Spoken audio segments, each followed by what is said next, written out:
여러분은 누군가를 처음에 만났을 땐 분명 좋은 사람인 것 같아서 친해졌는데 나중에 알면 알수록 나를 괴롭고 힘들게 해서 서서히 멀어졌던 경험 있으신가요?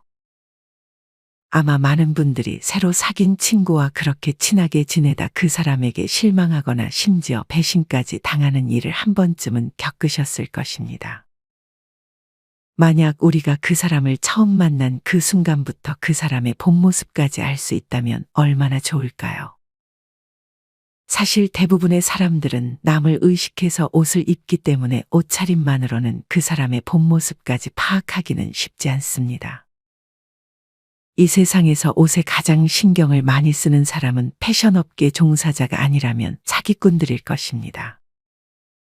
사기꾼들은 옷에 신경을 굉장히 많이 써서 사람들로 하여금 자신들을 신뢰하게 만들고 높은 지위를 과시하려 하기 때문입니다. 그렇다면 이렇게 옷차림 말고도 상대의 본성을 우리는 어떻게 친해지기 전에 미리 파악할 수 있을까요? 오늘 영상을 끝까지 시청하셔서 앞으로 이런 사람을 만난다면 친해지기 전에 미리 본성을 파악하고 멀리 하셨으면 좋겠습니다.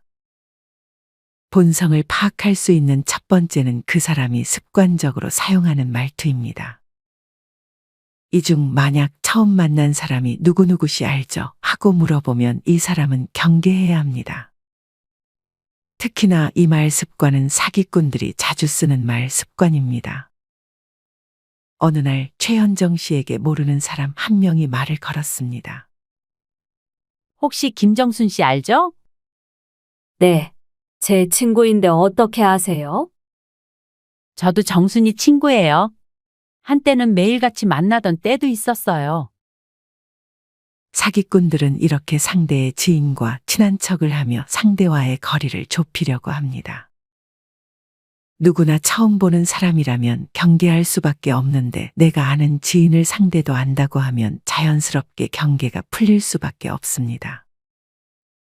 그리고 내가 만약 그 지인에 대해서 좋은 감정을 가지고 있다면 그 지인을 안다고 말한 사람에게도 좋은 감정이 생겨 이 사람을 쉽게 믿게 될 수 있습니다. 최 씨도 마찬가지로 친구인 김 씨에게 좋은 감정을 가지고 있었다면 최 씨에게 말을 건 사람에게도 금방 경계심을 풀었을 것입니다. 하지만 사실 이 사람이 실제로 내 친구와 얼마나 가까운 사이인지 알지 못할 뿐더러 내가 친구에게 좋은 감정을 가지고 있다고 해서 친구의 지인들에게까지 좋은 감정을 가져서는 안 됩니다. 친구와 친구의 지인은 또 별개로 대해야 합니다. 내가 좋게 생각하는 사람과 친하니 그 사람도 좋은 사람일 것이다 라는 생각은 하지 않도록 해야 합니다. 유심히 봐야 할 두 번째 말투는 상대가 자신을 지나치게 포장하지는 않는지의 여부입니다. 사기꾼들은 매번 자기 자신을 포장합니다. 학벌, 경제력, 경험치, 인맥 등 듣는 사람으로 하여금 대단하다고 느낄 정도로 은연중에 자신을 띄웁니다. 그래야 이야기를 듣는 상대가 자신을 신뢰하기 때문입니다.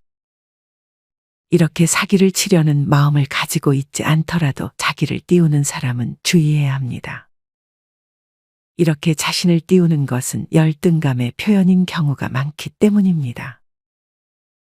대부분 자기 자신을 스스로 띄우는 사람들은 좋은 학벌, 가진 돈, 넓은 인맥 등 남들이 봤을 때 대단한 사람이고 싶어 하는데 자기의 능력이나 현실은 실제로 그렇지 않기 때문에 또한 그런 현실을 자기 탓을 하지 않고 부모나 가족, 환경과 사회 탓을 하기 때문에 거짓말을 해서라도 자기의 허영심을 채우고 싶어 합니다.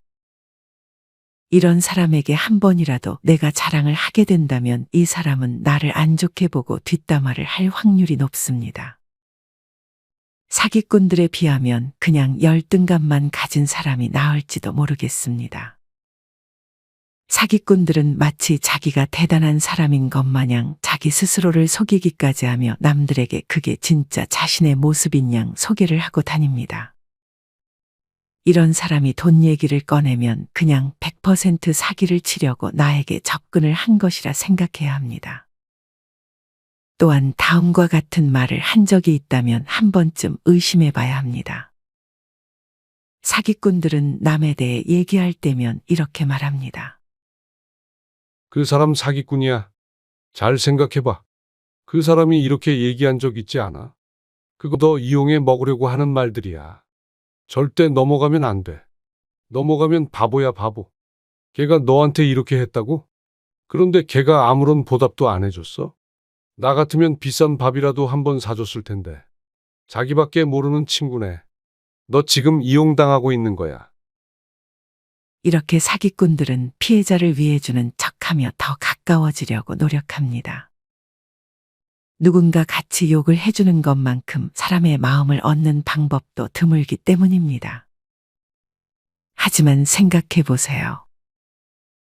본인이 남을 이용해 먹을 생각을 평소에 하지 않는다면 다른 사람에 대해 말을 할 때 그 부분이 잘 보이지 않습니다. 자기가 남을 이용해 먹을 생각으로 가득 찬 사람은 다른 사람이 그냥 아무 생각 없이 한 말과 행동을 가지고 그 사람이 자기를 이용해 먹을 생각을 한다고 지레짐작하는 것입니다. 또한 사기꾼들은 나와 내 지인의 관계를 끊게 만들고 자기 말을 믿게 만들기 위해 이간질을 시도하기도 합니다. 사기꾼들은 이렇게 이간질을 하며 갈라놓으려 하고 그 사이에서 말을 왜곡해가며 전달해 자신의 이익을 꾀하고자 하는 것일 수 있으니 누군가 나에게 앞서와 같은 말을 한다면 주의해야 합니다. 물론 이렇게 말하는 사람 모두가 정말 사기를 치려고 하는 사람들은 아니겠지만 의심을 해서 나쁠 것은 없습니다. 그래서 누군가 남에 대해 험담을 하거나 그 사람이 너에 대해 이렇게 생각하고 있는 것 같다라는 말을 한다면 이런 말을 하는 사람은 사기꾼 혹은 이간질을 하려는 사람은 아닌지 의심을 해봐야 합니다. 그리고 만약 나에게 사기를 치려거나 안 좋은 낌새가 보인다면 그 사람을 다시는 보지 않는 것이 좋습니다. 본성을 파악할 수 있는 두 번째 방법은 그 사람이 습관적으로 하는 행동을 관찰하는 것입니다. 처음부터 나에게 너무 친절하거나 과도한 행동을 하는 경우 주의해야 합니다. 반찬을 가져다 주기도 하고 맛있는 디저트를 가져다 주기도 하고 힘든 일이 생겼다 하면 지나칠 정도로 나를 걱정해주고 도움을 주려고 하는 사람이 있습니다. 대부분 힘든 상황을 겪고 있다면 상대가 조금만 나한테 잘해줘도 경계를 풀 수밖에 없습니다. 만약 내가 별로 안지도 오래 안 된 사람이 나에게 잘해준다면 그 사람이 나에게 잘해주는 이유는 100% 다른 이유가 있기 때문입니다. 단지 내가 좋아서, 동생 같아서, 부모님 같아서 이건 모두 그저 헛소리에 불과한 말일 가능성이 높습니다. 만약 나에게 잘해주는 사람이 있다면 그 잘해주는 행동이 진짜 자신의 시간과 돈을 쏟는 정성인지 별거 아닌 것인지 확인해 볼 필요가 있습니다. 만약 사기꾼이라면 나에게 잘해주는 것이 생각해 보면 정말 별거 아닌 경우가 많기 때문입니다. 사기꾼들은 또한 희소성 원칙을 이용해 압박하는 전략을 사용합니다. 이는 홈쇼핑이나 물건을 팔 때도 많이 쓰이는데 이 기회는 한정적입니다. 오늘이 지나면 기회가 없습니다.와 같은 뉘앙스의 말로 무언가에 투자를 권유한다면 그 자리를 당장 피해야 합니다. 이렇게 뭔가 압박을 받게 되면 논리적인 판단을 방해하고 우리로 하여금 즉흥적인 결정을 내려버리도록 만듭니다. 만약 좋은 것이 있을 때 나에게 권유하는 사람에게는 다음과 같이 말해보세요. 좋은 거 있으면 저 말고 주변에 가까운 형제나 친구에게 권유하세요. 사실 사기를 당하지 않는 법은 어찌 보면 정말 간단합니다. 가장 좋은 방법은 금전적 이익에 관심이 없는 듯 행동하는 것입니다. 욕심 없는 사람이 사기꾼이 제일 피하는 대상입니다. 사기꾼이 어찌해 볼 도리가 없기 때문입니다.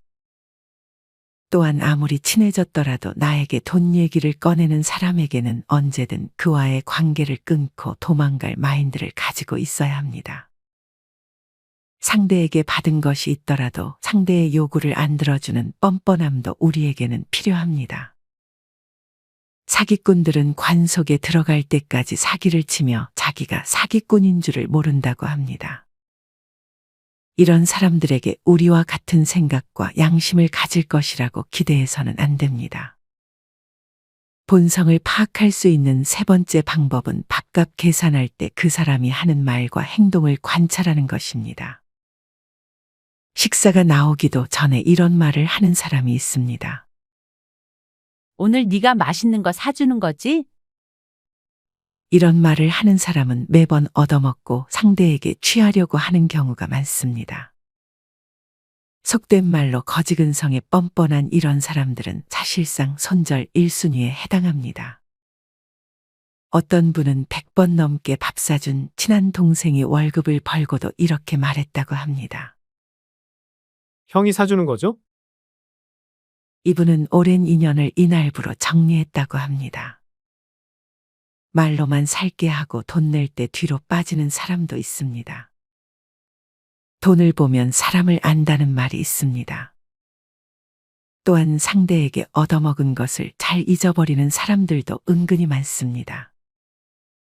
우스갯소리로 내가 샀다는 것을 기억해주는 사람은 나와 카드사밖에 없다라는 말도 있습니다. 사실 이렇게 얻어먹기만 하는 사람은 사람에 대한 기본 예의가 없는 사람입니다. 이렇게 존중이 없는 관계는 관심조차 줄 가치가 없습니다. 그래야 자기를 지킬 수 있습니다. 저도 예전에 20년 만에 오랜만에 만나자는 연락이와 친구를 만났더니 밥값은 네가 내 하고 말하는 친구의 얼굴을 쳐다보고는 정이 떨어져 더 이상 연락이 와도 받지 않습니다. 개인적으로는 말없이 2번 정도 먼저 밥값을 흔쾌히 냈음에도 상대가 그 이후에 밥을 또 얻어먹으면 그 사람은 그냥 인간관계에서 잘라내는 것이 가장 좋은 것 같습니다. 그렇게 해도 내 인생에 손해가 오는 경우는 거의 없습니다. 오히려 그렇게 얽힌 사람들에게 고통받는 것보다 빨리 쳐내길 잘했다는 생각이 들 것입니다. 만약 누군가 여러분에게 밥을 사주라고 한다면 다음과 같이 답해보세요. 오랜만인데 밥은 네가 사는 거지? 그래, 지금 말고 나중에 좋은 일 있으면 살게. 사실 얻어먹으려는 사람에게 밥을 사줘봤자 끝이 안 좋은 경우가 많습니다. 만약 누군가 매번 밥을 사달라고 한다면 정색하며 저번에 사줬잖아 하고 칼같이 자르는 것이 더 좋을 수 있습니다. 그 돈 나한테 쓰면 물건이나 만족감이라도 남지 받아먹은 사람들은 절대 고맙게 생각하지 않습니다. 우리 부모님에게, 배우자에게 혹은 자식들 먹고 싶은 거 사주기도 빠듯한데 얻어먹기 좋아하는 사람들에게 사줄 이유는 더더욱 없습니다. 상대의 그런 모자란 요구에 선을 그을 줄 아는 지혜가 필요합니다. 여러분은 오늘 영상 내용에 공감하시나요? 오늘 영상의 내용을 잘 기억하고 계시다가 이와 비슷한 행동을 하는 사람이 내 곁으로 다가온다면 한 번쯤은 의심해보는 습관을 가져보셨으면 좋겠습니다. 이상으로 오늘의 영상을 마치겠습니다. 우리 모든 구독자분들의 행복한 여생을 응원합니다. 다음에 더 좋은 내용으로 찾아뵙겠습니다. 감사합니다.